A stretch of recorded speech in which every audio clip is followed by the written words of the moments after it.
স্ত্রীর বাচ্চা হবে, আমেরিকাতে নিয়ম হলো রুগীকে হাসপাতালে দিয়া চলে যাবে।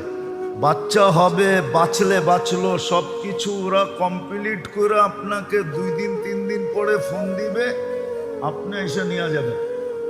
কিন্তু স্বামী তো নাছোড়বান্দা, ভর্তি করছে ঠিক, কিন্তু সর্বক্ষণ দাঁড়ায় আছে। তো সবাই জিজ্ঞেস করছে তুই দাঁড়ায় আছিস কেন? তোরে বুঝাইছে, বল তোর শরীরের একটা অঙ্গ অর্ধেক যদি কোথাও থাকে তাহলে আর অর্ধেক ওর সাথে থাকবে না পৃথক থাকবে? বলছে শরীর তো একটা, এটাকে তো অর্ধেক করা যায় না। তো বলে এ তো আমার অর্ধাঙ্গনী, তো আমি ওর থেকে পৃথক থাকি কি করে?